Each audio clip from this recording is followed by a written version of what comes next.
Umarangkada na sa Mandaluyong City ang 20 pesos kada kilong bigas.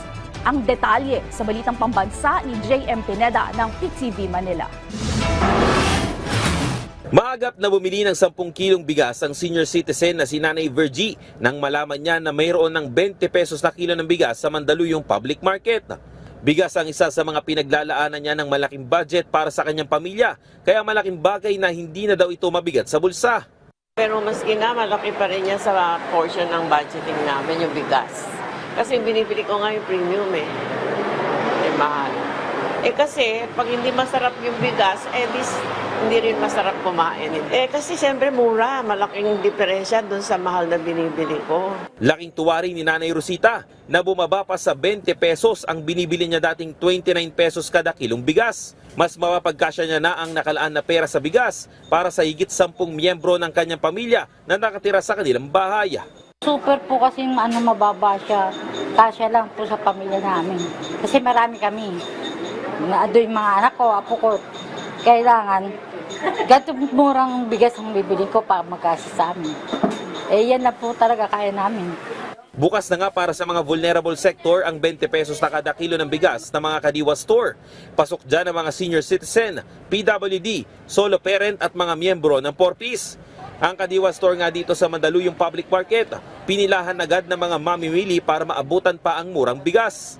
Wala pang ang kalahating araw, ubos na agad ang 20 pesos na kilo ng bigas dito sa Kadiwa Store sa Mandaluyong Public Market. At ayon nga si Department of Agriculture, hindi lang vulnerable sector ang kanilang target dahil gusto rin nilang palawigin ng programa sa mga low, mid-class o yung mga minimum wage earners na nahihirapan din sa taas ng mga bilihin. Malaking tulong rin daw ito para sa mga kababayan natin na gustong magtipid. Kaya naman ngayon linggo pa lang, target na nila na maibenta ito sa higit 30 lugar sa bansa. So we will be in 32 centers and markets this week. Ang usual naman po natin na base po sa run natin ng P29, yun po yung naubos natin, nasa 30 bags of 50 kilos per week ang average. Sa outside Metro Manila ngayon, meron po tayo sa Bulacan, meron din po tayo sa Calapan. Tapos by this week po, meron din tayo sa Cavite, Laguna. So yun po yung target natin.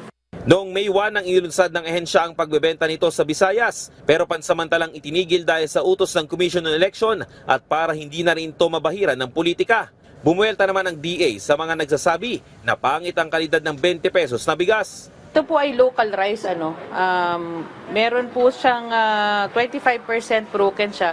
Compared talaga sa mga imported na 5% premium. Iba po talaga yung quality niya. Pero definitely po, ito nga po yung sinasaing namin sa DA, no? Ito rin sa bahay namin. Maganda po siya maalsa. Yun nga lang po, makikita natin yung grain, hindi po ganun kabuo dahil nga po 25% broken ito. At yung kaputian niya, syempre yung ina-expect nating maputi na bigas, hindi po siya ganun kaputi. Pero definitely, masarap naman po siya at malambot, maalsa. Ibinida rin ng ahensya na 30 hanggang 50 sako ng bigas ang naidideliver nila kada linggo sa mga Kadiwa stores noong 29 pesos kada kilo pa lang ang ibinibenta. Patunay umano na magiging patok sa mga mamimili ang mas pinamurang bigas. Mula sa PTV, JM Pineda para sa Balitang Pambansa.